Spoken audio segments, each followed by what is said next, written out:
A paz do nosso Deus Todo-Poderoso e do nosso Senhor Jesus Cristo estejam com todos, amém. Vamos meditar na palavra do nosso Deus vivo, santo e fiel. 1 Coríntios, capítulo 11, versículo 23. Paulo ele vai falar da Santa Ceia, vai dizer assim: porque eu recebi do Senhor o que também vos ensinei, que o Senhor Jesus, na noite em que foi traído, tomou o pão e, tendo dado graça, partiu e disse: tomai e comei, isto é meu corpo que é partido por vós. Fazei isto em memória de mim. Semelhantemente, também depois de cear, tomou o cálice, dizendo: este cálice é um novo testamento no meu sangue. Fazei isto todas as vezes que bebeste em memória de mim. Porque todas as vezes que comeste este pão e bebeste este cálice, anunciai a morte do Senhor até que venha. Portanto, qualquer que comer este pão ou beber o cálice do Senhor indignamente, será culpado do corpo e do sangue do Senhor. Examine-se, pois, o homem a si mesmo, e assim coma deste pão e beba deste cálice, porque o que come e bebe indignamente, come e bebe para sua própria condenação, não discernindo o corpo do Senhor. Por causa disto, há entre vós muitos fracos e doentes, e muitos que dormem. Amém. Hoje vamos falar dessas pessoas que estão dormindo. Muitas pessoas pensam que quando Paulo ele está se referindo a essas pessoas que dormem, as pessoas pensam que Paulo está se referindo às pessoas que já morreram. E Paulo não está se referindo às pessoas que já morreram. Ele está se referindo às pessoas que estão dormindo assim dentro da igreja, estão mortas espiritualmente. E por que as pessoas às vezes pensam que Paulo está falando das pessoas que estão dormindo, que morreram assim? Por quê? Porque no Antigo Testamento, até no Novo, era por costume, assim, em vez de falar que a pessoa morreu, eles falavam assim, ó: a pessoa está dormindo, a pessoa está dormindo, a pessoa está dormindo.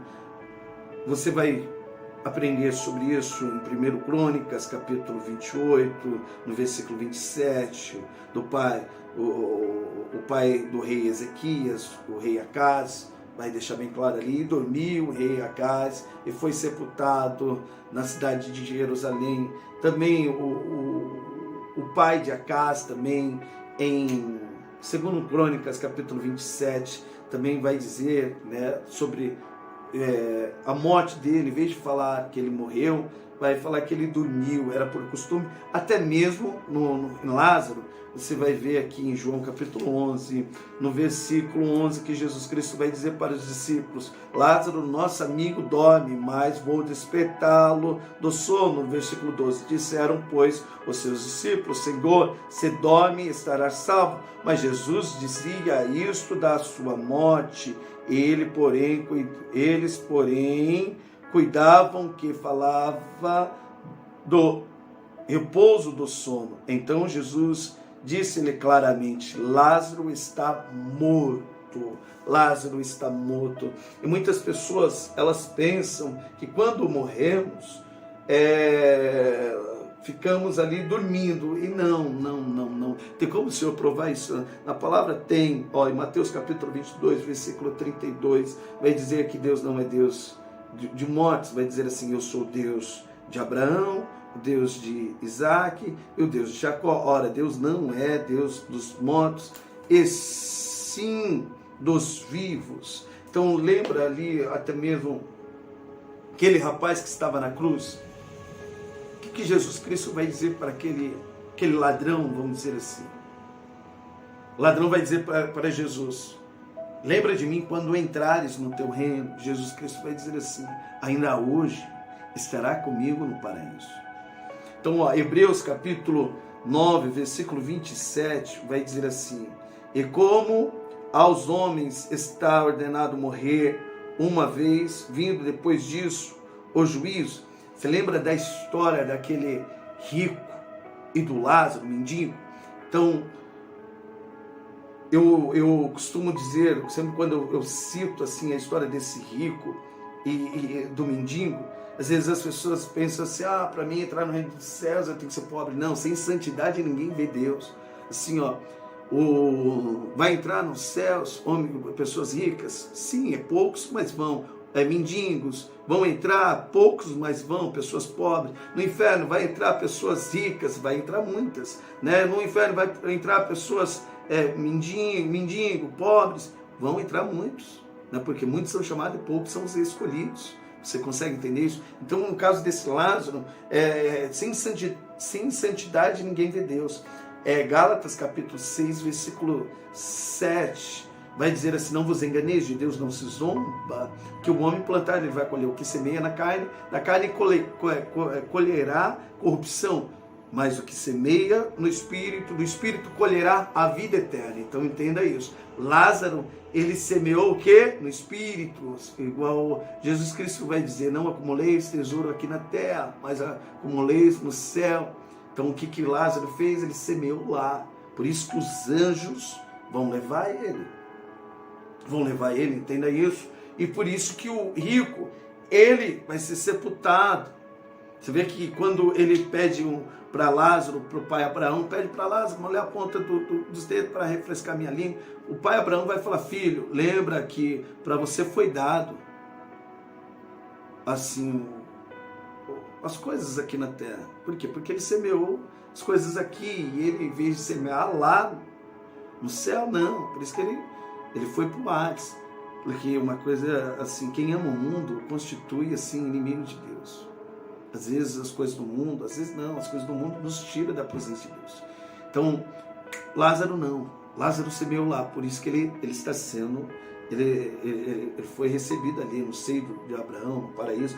Então, aqui já mostra, você vê que os dois morreram, mas um acordou no Hades, o outro no seio de Abraão. E olha o tempo real, assim, o rico que está no Hades, ele vai lembrar, tem os 5 irmãos lá, pede para Lázaro ir lá, para eles não virem para cá. Então, quando a pessoa morre, a pessoa já vai para algum lugar, onde você está semeando. Por isso que eu quero falar sobre esse sono, pessoas que estão dormindo. Outro caso que eu falo, como eu mencionei de Lázaro, também sem ser o Lázaro mendigo agora, o Lázaro que Jesus Cristo ressuscitou.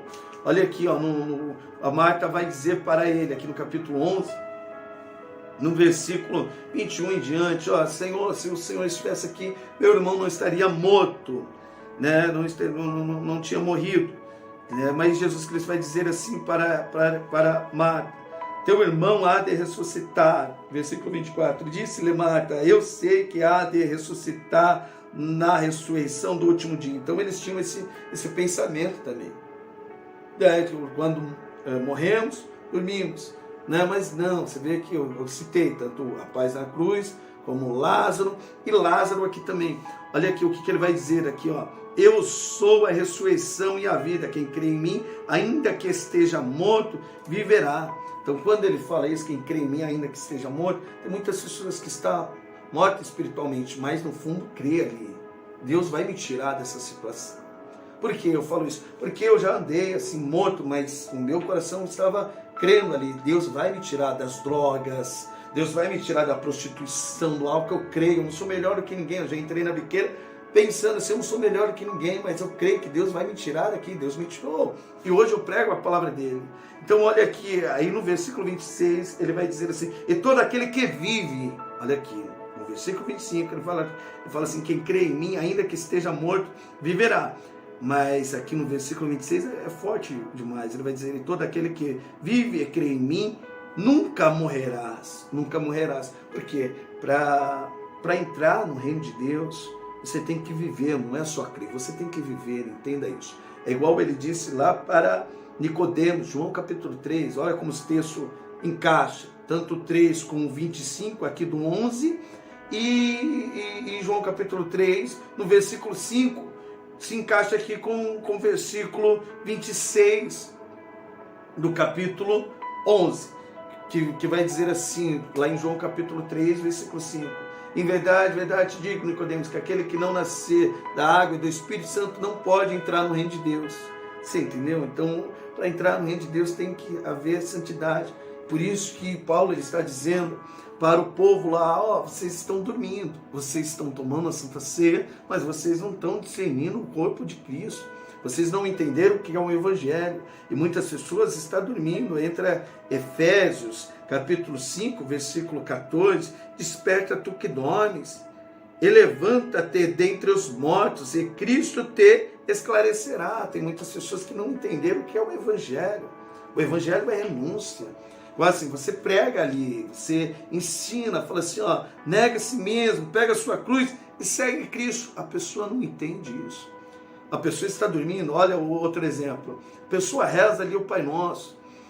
O Pai Nosso vai nos ensinar o quê? Venha o teu reino, Pai, seja feita a tua vontade. As pessoas estão dormindo, elas rezam e não conseguem entender o significado dessas palavras.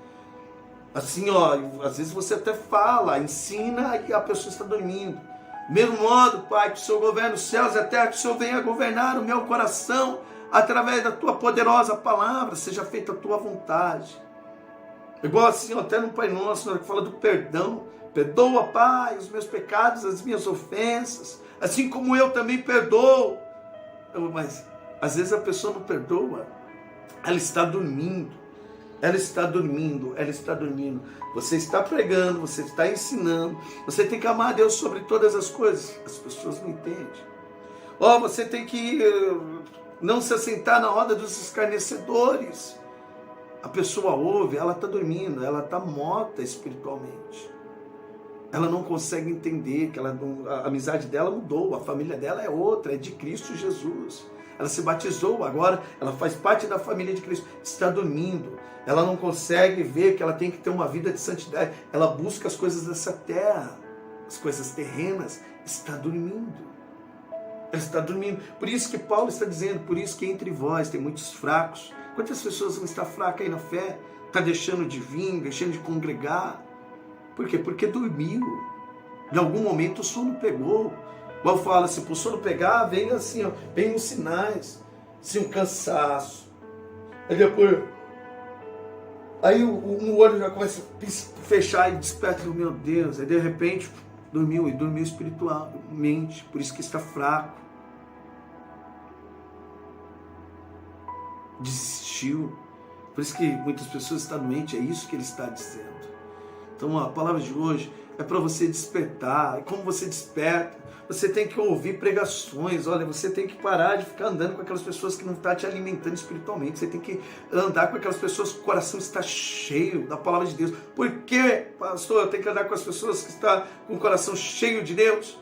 Porque a gente fala que o coração está cheio, então essa pessoa vai te alimentar com salmos, com hino, com pregações, te ensinando. E outra, assim, santidade, ninguém vê Deus. Você não pode dormir aqui, porque se você dormir aqui, você não vai para o paraíso, você não vai para o reino de Deus. Vai acontecer igual aconteceu com esse rico. Então desperta tu que dormes. Busca as coisas lá do alto. Eu falo assim, ó, eu não prego sobre prosperidade. Por quê? Porque para algumas pessoas é necessário perder o dinheiro para ter a salvação. Você entendeu? A Bíblia nos ensina isso. Tem pessoas que, por exemplo, quando ela perde o dinheiro, se aproxima ela de Deus, ela começa a buscar. Então, por exemplo, às vezes o dinheiro afasta a pessoa de Deus, porque quando ela começa a ganhar dinheiro, aí ela se afasta, mas quando ela está sem dinheiro, ela se aproxima. Tem pessoas que quando está assim, com dinheiro, fica na presença de Deus, aí já inverte. Quando está sem dinheiro, aí se afasta, porque ela não sabe esperar. Desperta tu que dormes. Começa a buscar as coisas lá do alto. Amém? O ensinamento é esse. É isso que Paulo está querendo dizer. As pessoas não estão discernindo. Estão tomando a Santa Ceia, mas sem fazer renúncia. Levando uma vida de qualquer jeito. Assim, não é assim. Entenda isso. Você tem que entender, você tem que despertar. Começa a meditar na palavra. Você tem que viver a palavra. E as pessoas estão dormindo. Estão dormindo. Olha, ele vai dizer assim, nem todos que me dizem Senhor, Senhor entrarão no reino de Deus, mas aqueles que fazem a vontade do meu Pai. Tem pastores que estão dormindo. Eu expulso demônio, faço prodígio, maravilha, prega as coisas dessa terra. Ele vai dizer, apartai-vos de mim, vós que praticais a iniquidade. Olha, que Deus abençoe a vida de todos. Forte abraço, um beijo no coração. Ficam todos com Deus Toma posse dessa palavra.